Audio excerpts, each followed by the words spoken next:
مسجد کی آباد کاری میں جو سب سے زیادہ شخص کردار ادا کرتا ہے وہ مسجد کا امام ہوتا ہے۔ میں نے دیکھا ہے، چونکہ میرا مدرسے سے تعلق ہے، خطیب نے جمعے کے دن تشریف لانا ہے، بہت بڑی بات ہے۔ مسجد کے صدر کو مسجد میں آنا ہے، انتظام دیکھنا ہے، بڑی بات ہے۔ خزانچی کو بھی آنا ہے، بہت بڑی بات ہے۔ لیکن میں نے دیکھا ہے کہ مسجد کا امام بیچارہ، اسے اگر میں کبھی کہوں نا ایک محفل میں چلنا ہے میرے ساتھ چل، تو وہ کہتا پہلے میں بندوبست کر لوں، میری جگہ نماز کون پڑھائے گا۔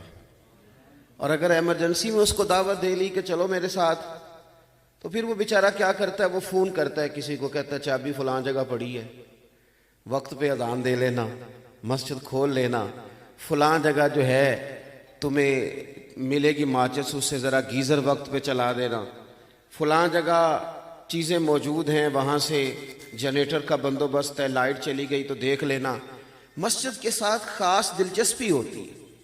ائمہ مساجد اگر اتنی زیادہ توجہ کرتے ہیں تو میرا خیال ہے کہ اگر ہم بھی تھوڑی سی اس پر توجہ کریں اور ان کی جو ضروریات زندگی کے معاملات ہیں، اور اس کے ساتھ ساتھ پھر ان لوگوں کی جو معاشرے میں اور سوسائٹی میں تھوڑی سی، ہمارے ہاں پنجاب میں اور دیگر جگہوں پہ پنچایتی سسٹم ہے، ہم چیدہ لوگوں کو بلاتے ہیں، علاقے میں کوئی مشاورت کرنی ہو تو جمع کرتے ہیں، کچھ ترتیب کرتے ہیں، تو اگر ایک نشست اس کے لیے بھی رکھی جائے جو ہمیں 5 نمازیں پڑھاتے ہیں۔ حضور صلی اللہ علیہ وسلم نے فرمایا اس شخص کو نا اللہ قیامت کے دن اپنے عرش کا سایہ دے گا جب اللہ کے سائے کے علاوہ سایہ کوئی نہیں ہوگا۔ کس کو؟ جو مسجد سے نکل تو آتا ہے پر اس کا دل مسجد کے ساتھ جڑا رہتا ہے۔ ہماری طبیعت لگنی چاہیے۔ حضرت عمار بن یاسر اینٹیں اٹھا کے لا رہے تھے تو ان کے کپڑوں کو مٹی لگ گئی، تو مولا کائنات شیر خدا حضرت علی المرتضیٰ رضی اللہ تعالیٰ عنہ فرماتے میں نے دیکھا حضور آگے بڑھے۔ یعنی یہ کتنا کو حسین کام ہے اور اس کے اندر کتنی کو جاذبیت ہے اور کتنی حضور کی دلچسپیاں وابستہ ہیں کہ سرکار آگے بڑھے اور ان کے کپڑوں کو مٹی لگی ہوئی تھی تو حضور نے دست مبارک سے مٹی کو جھاڑنا شروع کر دیا۔ حضور نے مٹی کو جھاڑا کہ یہ آدمی مسجد کی ڈیوٹی کرتا ہے۔ یہ آپ اندازہ کریں کہ مسجد کے خادم کا کتنا درجہ ہے، جو جھاڑو دیتا ہے اس کا کتنا مقام۔ وہ جو صوفیاء کے ماننے والے اور تلقین کرنے والے تصوف کی، انہیں سبق دے گئے بابا فرید، فرمانے لگے اٹھ فریدہ ستیا تے جھاڑو دے مسیت، تو ستیں رب جاگدا تیری ڈاڈے نال پرید، آ مسجد میں آ کے جھاڑو دے، تو سویا ہوا ہے اور وقت ہو گیا فجر کی اذان، اٹھ مسجد میں جھاڑو دے۔ اور بابا صاحب کے حالات میں لکھا ہے کوئی شخص کہتا تھا نا میں بے سکون رہتا ہوں، تو بابا صاحب اس کو جھاڑو دیتے تھے، کہتے تھے کہیں مسجد نظر آئے تو جھاڑو دیا کر، اللہ تیرے دل کو سکون عطا فرمائے گا، مسجد میں جھاڑو دیا کر۔ ایک خاتون مسجد شریف میں جھاڑو دیتی تھی، بیمار ہو گئی، بڑی نصیبوں والی تھی۔ رسول کریم علیہ السلام تیمارداری کے لیے تشریف لے گئے، حضور نے تیمارداری فرمائی۔ کریم محبوب صلی اللہ علیہ وسلم نے صحابہ سے فرمایا کہ اگر اس کا انتقال ہوتا ہے تو مجھے خبر دینا۔ رات کو انتقال ہو گیا، حضور کے آرام میں خلل نہ آئے، لوگوں نے رات کو ہی نماز جنازہ کے بعد تدفین کر دی۔ او میرے بھائیوں، مسجد میں جھاڑو دینا، ایک وہ ہے جس نے بہت خرچ کر کے مسجد بنائی، ایک وہ ہے جس نے اس کی تزئین و آرائش میں کام کیا، ایک وہ ہے جو جھاڑو دیتا ہے۔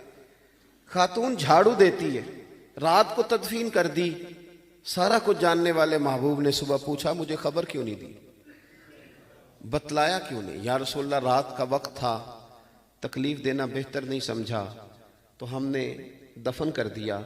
رسول کریم صلی اللہ علیہ وسلم نے فرمایا مجھے بتاؤ نا قبر کہاں ہے؟ اللہ کرے سمجھ آئے آپ کو میری بات کی۔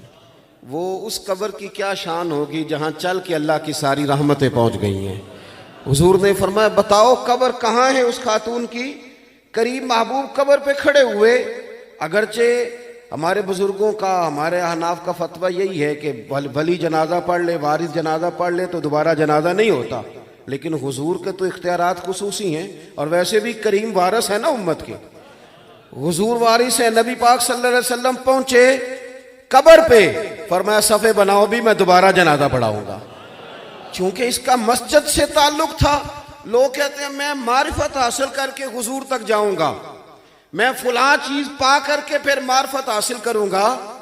تو مسجد میں اخلاص سے جھاڑو دیا کر، تجھے مدینے والے محبوب کا قرب نصیب ہو جائے گا اور حضور تیری قبر نور تک پہنچیں گے اگر تو مسجد کے ساتھ وابستہ ہے. میری آپ سے گزارش ہے کہ چندے کی حد تک ہی نہیں، آپ دلی طور پہ مسجد کے ساتھ وابستہ ہوں، مسجد میں چل کے آئیں، مسجد کے ساتھ اپنا شوق بڑھائیں.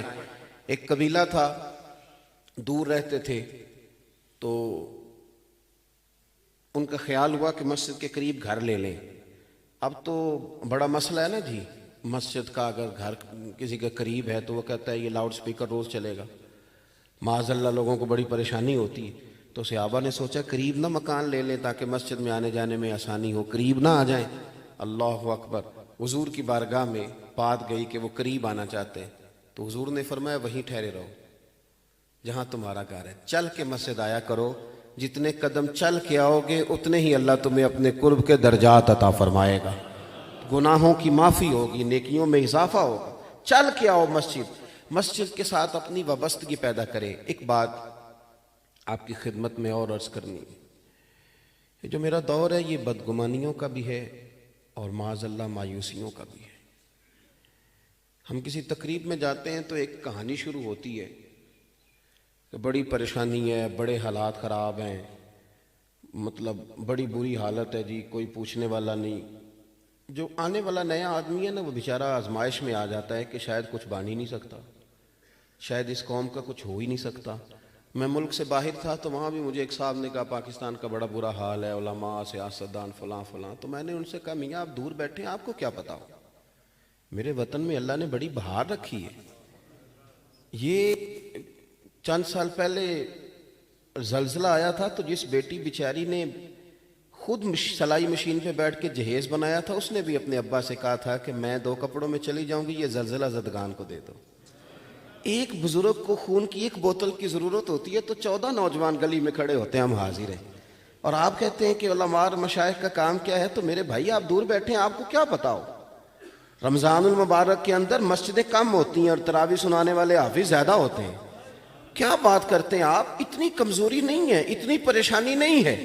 اور یہ جو اور ایک آزمائش ہے نا کہ جناب بڑی لڑائی ہو رہی ہے سوشل میڈیا پہ، تو آپ 4-5 لوگوں 10 لوگوں کو دیکھتے ہیں، میری طرح کے کچھ لوگ آتے ہیں تو آپ محسوس کرتے ہیں شاید کل مول معاملہ ایسا ہی ہے.